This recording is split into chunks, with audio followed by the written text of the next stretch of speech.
Hoy vamos a hablar del brasileño más infravalorado de la historia, alguien que merece el mismo reconocimiento que Romario, Ronaldo, Ronaldinho, Pelé, Cafú, Roberto Carlos, Sócrates, Jairzinho, Gerson, entre muchos otros, pero que por algún motivo suele ser bastante olvidado. No me malentiendan, por favor. Obvio que todos sabemos el talentazo que tenía en sus mejores momentos, un enganche mediapunta ofensivo, como quieran decirle, súper inteligente, que fue parte de la obtención de importantísimos títulos, pero si le preguntas a la gente es difícil que digan que Rivaldo es su futbolista preferido de los que nacieron en ese país, a diferencia de los que ya mencioné. Por eso haremos un repaso a su carrera, polémicas y en general analizaremos su trayectoria deportiva, incluyendo su súper polémico paso por el Barcelona. Así que si quieren ver directamente esa parte se pueden fijar en los capítulos que puse abajo. Cuando su padre estaba al borde de la muerte después de un accidente terrible, el joven prodigio juró cumplir el sueño de su progenitor, ser futbolista, teniendo todo en su contra. Muchas veces no podía comer porque el dinero no alcanzaba, no podía tomarse el colectivo, así que tenía que ir a los entrenamientos caminando, tardando horas en llegar muchas veces. Pero a pesar de su tragedia, es innegable que esta fue la razón de que nunca se rindiera, siguiendo adelante para no fallarle a sus amados familiares y amigos. Tuvo complicaciones en sus primeros años definitivamente, porque pasó por clubes como Paulista, Santa Cruz y el Mogi, todos en segunda o tercera división brasileña, hasta que llegó al Corinthians en 1993, con un préstamo que terminaría en compra, ya que jugó increíble en este club, y hasta el día de hoy sus hinchas le tienen mucho respeto. Poco tiempo pasó hasta que llegó al Palmeiras, los cuales eran los campeones de esa competencia desde el último año, repitiendo el título ahora con el joven prospecto a la cabeza.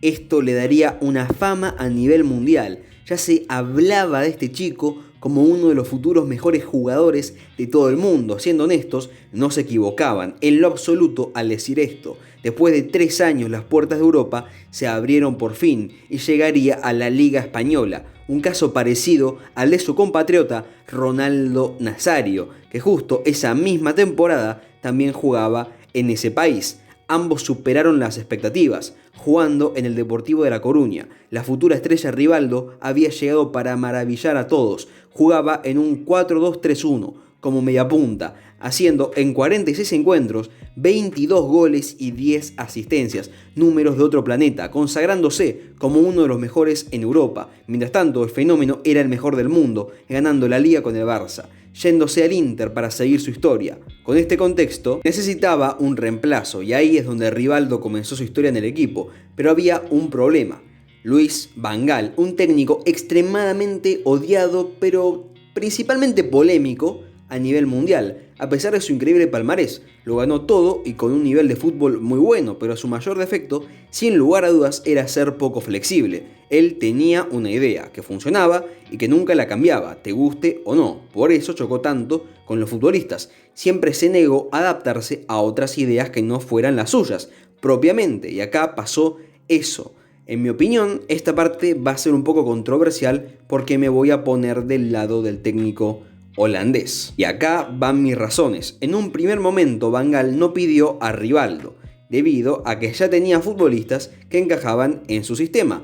Él quería un extremo por izquierda, nada más. Por un capricho del presidente, que no escuchó al técnico, fichó a Rivaldo, el cual es un mediapunta, o sea, juega por el medio, y él ya tenía medios, por lo que el jugador y el técnico eran víctimas de la situación, porque uno no quería jugar en un lugar el cual no era el suyo, pero el otro no lo quiso en ningún momento, pidiéndole al club que no lo fichen en un primer momento. Así que hubo paz en un principio, porque los dos entendían que no les quedaba de otra, y por su inimaginable talento Rivaldo la rompió toda, jugando en un lugar que lo incomodaba.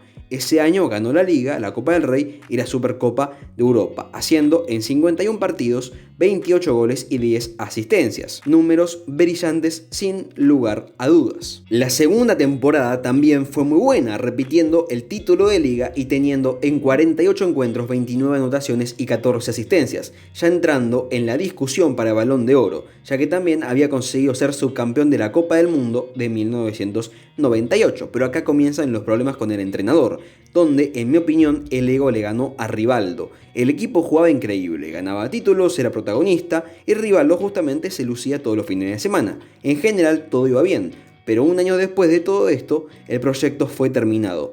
¿Cuál fue el motivo? Rivaldo quería sí o sí jugar como media punta. Van Gaal obviamente se rehusó porque no tenía espacio dentro de la formación.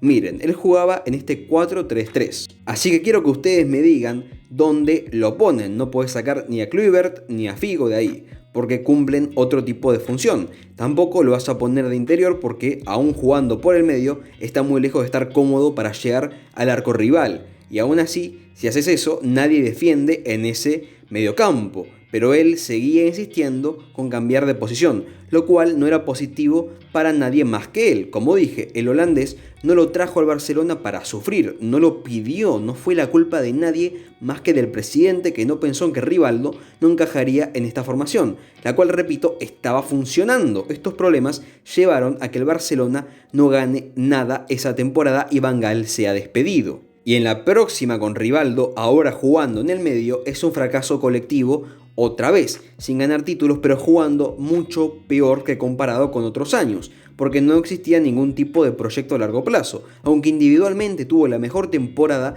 de su carrera, por lo menos en Europa. La siguiente fue muy parecida, con un gran Rivaldo, pero un pobre equipo, sin rumbo, demostrando que el capricho de brasileño lastimó mucho al Barça. Nadie niega su talento y de que le fue muy bien a nivel números, pero ¿de qué sirve eso cuando no le podés ganar a nadie? Esto llevó a la salida de Rivaldo y al regreso del técnico. Pero la historia tiene otro lado más brillante para el brasileño. Durante este tiempo Rivaldo ganó el Balón de Oro en 1999, mismo año en el que ganó la Copa América, haciéndole un gol a Venezuela en el debut, otro a Argentina en cuartos, uno más a México en semifinales y dos en la final ante la selección uruguaya, siendo elegido como el mejor del torneo y ganando también la Liga Española. Lo más increíble de todo esto es que superó en las votaciones a David Beckham, el cual venía de liderar al Manchester United en la obtención del triplete, hablando muy bien del pedazo de crack que era este futbolista. Mientras que salía del Barcelona, jugó el Mundial de 2002, haciendo un gol frente a Turquía en fase de grupos, otro frente a China, además de un último en esa instancia, enfrentando a Costa Rica. Ya en octavos anotó contra Bélgica y en cuartos hizo su mítico gol que ayudó a Brasil a pasar de ronda contra Inglaterra y asistió en otros muy importantes, llegando al Milan como estrella mundial. Sus años en España, combinado con todo lo hecho en la selección, dejaban en claro que se venían cosas especiales en Italia. El tema es que no fue así. Esto es realmente una sorpresa. El entrenador era Carlo Ancelotti y ganaron la Champions League por primera y única vez en la carrera de Rivaldo, la Supercopa de Europa y la Copa Italiana. Pero entonces, ¿por qué digo que le fue mal? Digamos que tuvo su peor temporada en las ligas más grandes del continente, con 8 goles en 40 partidos. Comparándolo con lo hecho hace unos meses, es terriblemente triste. Inclusive ganó el Bidón de Oro, o en español, el Engaño de Oro, el que elige al peor jugador de Italia todos los años. Esto acabó emocionalmente con Rivaldo, que confesó que después del divorcio con su esposa, que ocurrió justamente ese año, y su mal paso en Milan, no era feliz estando ahí, y se notó porque volvió a Brasil para jugar en Cruzeiro. Y acá su carrera toma un giro inesperado. Después de unos pocos partidos, ficha por el Olympiacos de Grecia, estando todavía en buena forma. Después jugó en el Atenas de esa misma competición, para posteriormente hacer un paso por el fútbol de Uzbekistán en el Budynokior, para después regresar a Brasil en el Sao Paulo, ganar la Sudamericana y después volver a irse para jugar en Angola para el Cabuscorp y después regresar a Brasil por tercera vez, pero ahora en la tercera división en el São Caetano, teniendo un final muy particular. Seguramente muchos se preguntarán por qué no únicamente yo, sino que otros creadores de contenido, o en la televisión, o en documentales, se lo suele llamar a Rivaldo el brasileño más infravalorado de la historia.